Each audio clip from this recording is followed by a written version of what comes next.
السلام عليكم ورحمة الله وبركاته. مرحبا بكم أعزائي المشاهدين في لقاء جديد. هنتعرف في هذا اللقاء على موعد مباراة الأهلي القادمة أمام بيراميدز ضمن منافسات الجولة 14 المؤجلة بالدوري والقناة الناقلة. أغلق الجهاز الفني للنادي الأهلي بقيادة مارسيل كولار صفحة مباراة طلائع الجيش في ختام منافسات الجولة 30 من مسابقة الدوري، ليبدأ التحضير لمباراته الحاسمة والمصيرية أمام بيراميدز، والمؤجلة من الأسبوع 14 من مسابقة الدوري، والتي ستلعب نتيجتها دورا مهما في تحديد ملامح بطل النسخة الحالية من الدور المصري.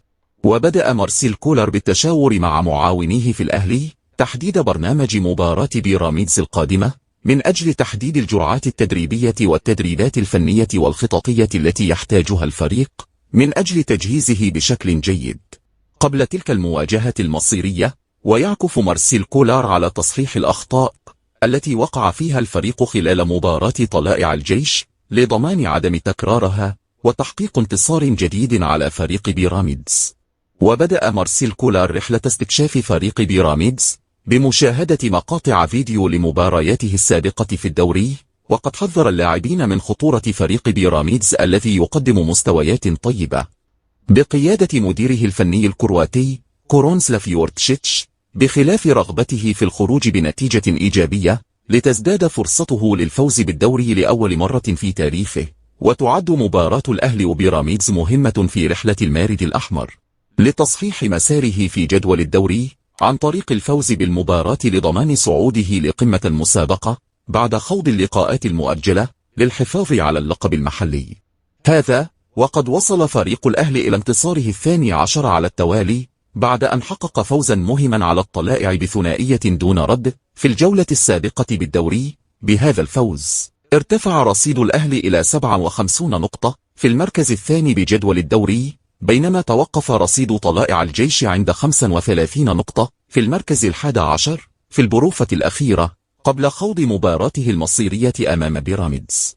وشدد كولر على أن الأهلي يواجه ضغط مباريات في بطولة الدوري، وأن الفريق يخوض مباراة كل 48 ساعة، وهو ما يواجهه الجهاز الفني بتطوير طريقة اللعب والتركيز على استغلال الفرص والتدوير بين اللاعبين لمواجهة الضغط النفسي والذهني والفني الذي يتعرض له الفريق.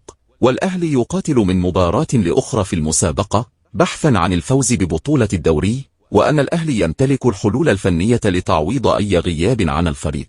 على الجانب الآخر، واصل فريق بيراميدز تصدره جدول ترتيب بطولة الدوري برصيد 68 نقطة بعد أن حقق بيراميدز فوزا عريضا على الاتحاد السكندري ب4 أهداف دون مقابل في المباراة التي جمعتهما في الجولة 30 من بطولة الدوري، ليحقق بيراميدز سلسلة من الانتصارات وصلت ل14 مباراة متتالية دون هزيمة.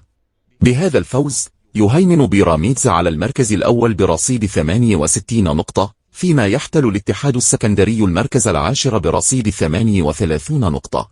ويدخل النادي الأهلي المباراة وهو في المركز الثاني برصيد 57 نقطة بعد أن لعب 23 لقاء، فاز في 18 لقاء، وتعادل في 3 لقاءات، وخسر في لقاءين، وأحرز لاعبوه 54 هدف، وسكنت شباكه 20 هدف.